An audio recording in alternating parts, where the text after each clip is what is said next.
이게 수업을 하다 보면은 사실 그냥 우리끼리 대충 룰을 정한다고 해도 보면 항상 예외가 한 번씩 나오거든요. 그러니까 거기에 대해서 어떻게 생각을 해가지고 정리를 해서 여러분들한테 이제 정상적인 방법으로 공지를 하냐가 되게 고민이에요.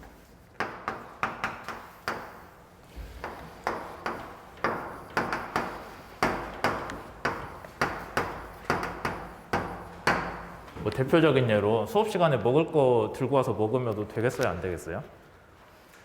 사실 상관없기는 한데 그게 저는 상관없는데 주위 사람들이 신경을 쓸 수도 있고 아닐 수도 있고 그거는 근데 얘기를 해봐야 아는 거잖아요.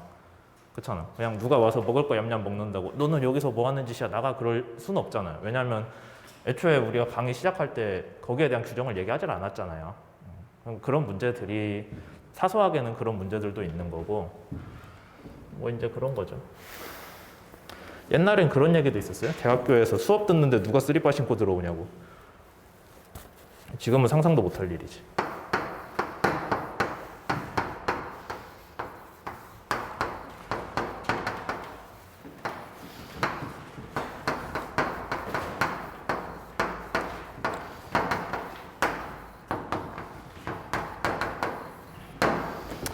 우리가 저번 시간에는 트랜슬레이션이랑 픽스드 액시스 로테이션이라는 걸 배웠어요. 그래서 트랜슬레이션은 병진 운동, 픽스드 액시스 로테이션은 얘는 회전인 건 알겠는데 회전축이 고정돼 있다는 거예요. 당연한 얘기죠. 회전축이 고정돼 있지 그럼 회전축이 어떻게 움직여? 라는 건데 회전축이 고정되어 있지 않은 문제는 뒤에 15.4, 15.5 거기서 또 다뤄요. 그러니까 좌표 축 자체가 회전을 하고 있는 그런 문제에 대해서 다룰 건데 우선은 요거에 대해 배웠죠. 그래서 트랜슬레이션은 우리가 애초에 정의를 뭘로 했냐면은 어떤 물체가 이동을 할 때 상대 위치가 여기 상대 위치 뭐라고 쓰면 될까요? R B에서 본 A의 위치겠죠. 얘가 보존이 되는 게 트랜슬레이션이었죠. 뭐 이렇게 움직여도 되고 위로 움직여도 되고 어쨌든 B에서 본 A의 위치가 일정하기만 하면 돼요. 근데 그 일정하다는 게 어떤 기준으로 일정한 거예요? 거리로 일정한 거가 아니라 벡터 기준으로 일정한 거예요. 방향이랑 거리 둘 다 일정해야 돼요. 그래서 얘가 이렇게 갔는데 옆으로 확 누웠어요.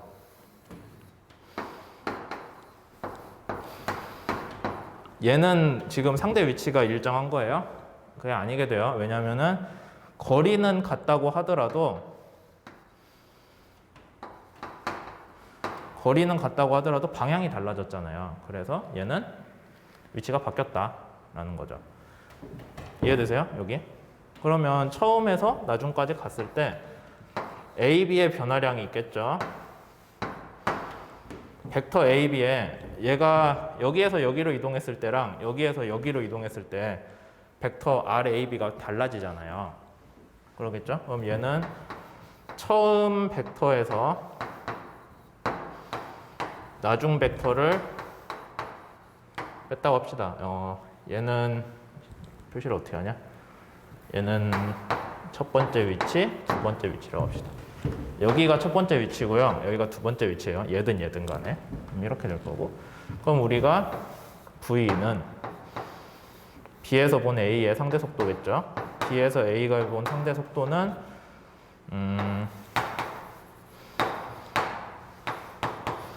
오랜만에 보는 극한 기호죠. 이렇게 나올 거 아니야?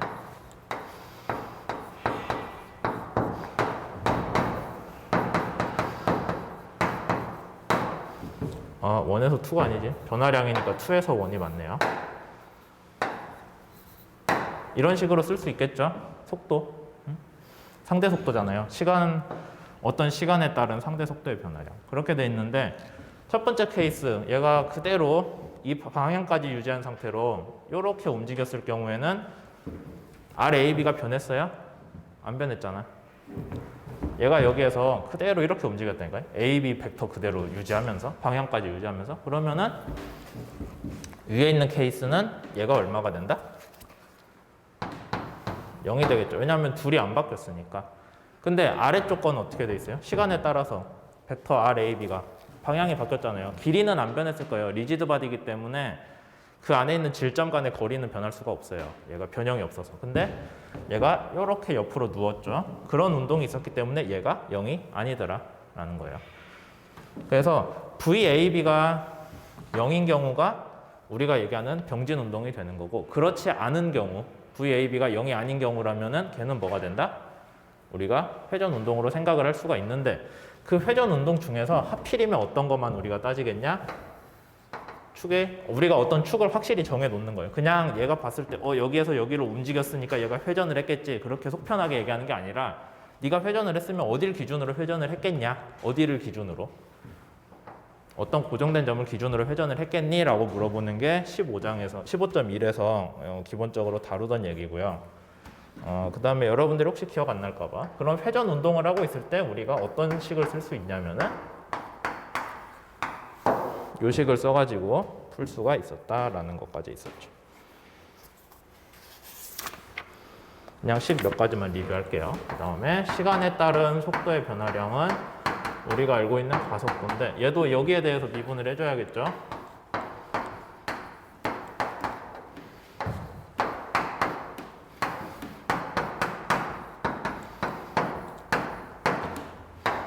시간에 따른 각속도의 변화량은 우리가 각 가속도라고 부르기로 그냥 약속을 했어요. 알파로. 여기 R이라고 한 거는 여기서 A, B 쓴 것 같이 상대 위치 개념으로 보시면 돼요. 여기 디테일 쓰진 않았지만. 그 다음에 dr 오버 dt는 우리가 알고 있는 속도잖아요. 근데 속도가 애초에 저걸로 지금 약속을 했기 때문에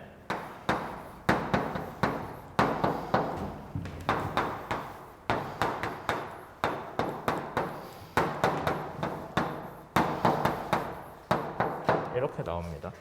그러면은 우리가 여기에서 알 수 있는 게 뭐가 있냐? 요 성분은 우리가 뭐라고 불렀어요?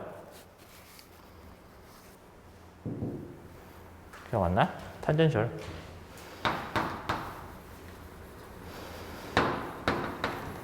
그 다음에 여기는 노멀.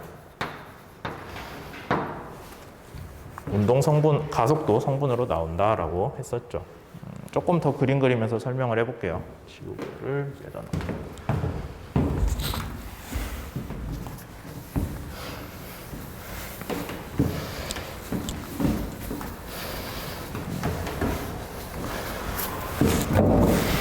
순전히 회전 운동만 있는 물체에서 얘기하는 거예요. 회전 운동만 있는 물체. 회전 운동 말고 병진 운동이 있으면 어떻게 될까요?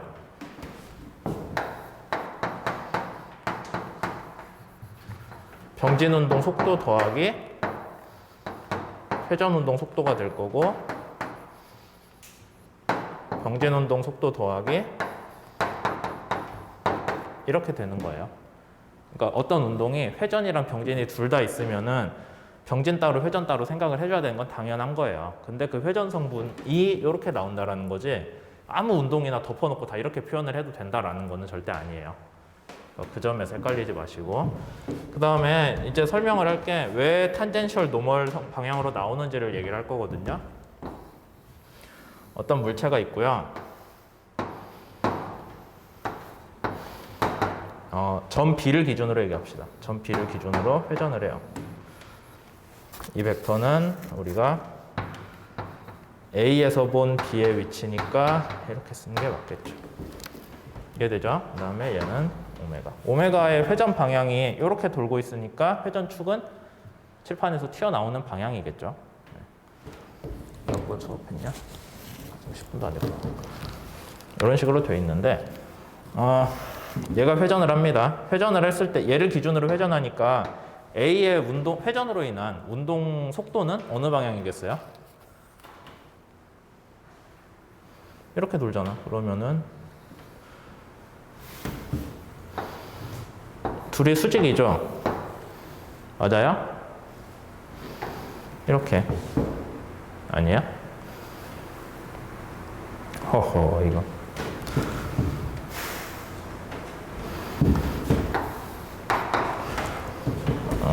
이걸 어떻게 설명을 해야 되지? 둘이 수직인지.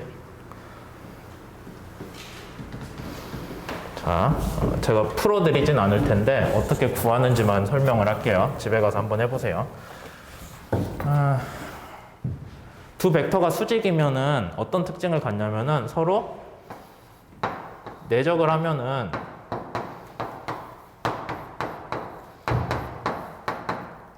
AB 코사인이지. 둘이 수직이면은 얘가 코사인 90도가 되니까 얼마가 돼요? 0이 될 수밖에 없잖아요. 그래서 둘이 내적하면 0이 되면은 걔가 벡터가 서로 수직이란 뜻이에요. 이해되세요? 여기까지. 그럼 만약에 둘이 얘랑 얘가 탄젠셜 방향 속도 성분이 있다고 치면은 그 탄젠셜 방향 속도 성분이 말이 이상한데? 얘가 회전으로 인한 운동이 있다고 하면은 그 속도가 이걸로 나온다고 하게요. 속도가. 근데 탄젠셜 방향 가속도 성분이라는 거는 애초에 우리가 어떻게 약속을 했어요? 속도 방향 성분이 탄젠셜이잖아요. 속도의 수직인 애가 노말인 거고. 맞아요? 우리가 원래 약속을 이런 식으로 했잖아요. 그러니까 탄젠셜이라는 게 쟤랑 평행하다, 속도랑. 거기서 생각을 하자면은 얘를 어떤 식으로 쓸 수 있냐면은 야, 네가 수직이라고 하면은 얘가 0이 되어야 되지 않겠니? 라고 할 수 있는 거예요. 그러면 근데 V가 회전으로 인한 속도 V는 뭘로 나온다고 했어요? 이걸로 우리가 쓸 수 있다고 했잖아요.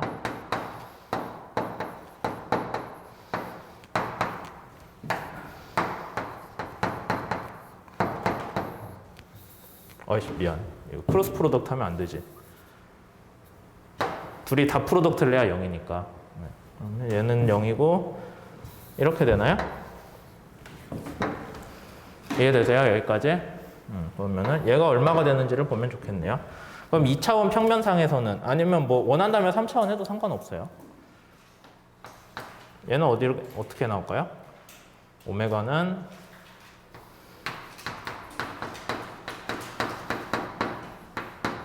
뭐 이런 식으로 나올 거고 RAB는 우리 중간고사에서 했던 것 같이 평면 상의 벡터잖아요. 그러니까 xi 더하기 yj 더하기 0k겠죠. 이거를 실제로 풀어주시면은 걔가 0이 나오는 걸 알 수도 있고요. 아니면 크로스 프로덕트의 성질 자체를 생각을 해보세요. 오메가는 아까 이쪽으로 간다고 했어요. 벽으로 튀어나오는 거. 그 다음에 RAB는 이 벡터잖아요. 그러면 여러분들 오른손 가지고 하면은 오메가, 그 다음에 RAB. 그럼 나머지 벡터는 어디예요? 이 방향으로 이렇게 나오죠? 애초에 우리가 크로스 프로덕트 결과는 두 입력 벡터에 대해서 다 수직이네라고 했잖아요. 그러니까 그렇게 생각해도 방향은 알 수 있죠. 크기는 모르겠지만. 이런 식으로 해서 딱 여기에 수직인 걸로 나오게끔 되는 거죠. 그래서 속도 방향으로 가는 회전으로 인한 속도 성분이에요. 우리가 얘기한 병진으로 인한 속도 성분은 지금 얘기 안 하고 있어요. 회전으로 인한 속도 성분 방향이 탄젠셜이 되는 거고, 그럼 노말 벡터는 이제 사실 여기나 된 걸로 생각은 할 수 있는데, 노말 성분 가속도 있죠. 이거 여러분들 그 중간고사에서 풀었을 때 뭐가 나왔어요? 정리를 했을 때 이렇게 나오잖아요. 그러니까 크기는 뭐 얘가 곱해지는데 적어도 방향은 뭐랑 같아요?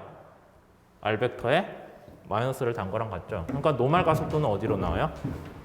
B점을 중심으로 가는 노말 가속도가 나오는 거죠.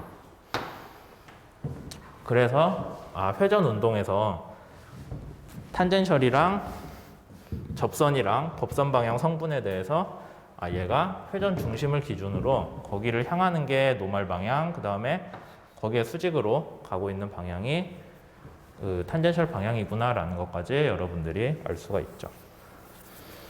그래서 앞으로는 운동을, 특히 회전 운동에 대해서는 이런 식으로 나눠서 생각을 계속하게 될 거예요. 근데 이제 다시 계속 얘기하지만 그렇다고 아무 병진 운동이나 잡고 이거 구하는 거는 절대 아니에요. 회전 운동인 걸 여러분들이 알 때만 얘를 집어넣는 게 말이 되는 거지, 회전 운동 아닌데 걷다 얘를 넣으면 큰일 나죠. 그게 15.1에서 했던 얘기고, 몇 분 됐죠? 잘랐다 가야겠다.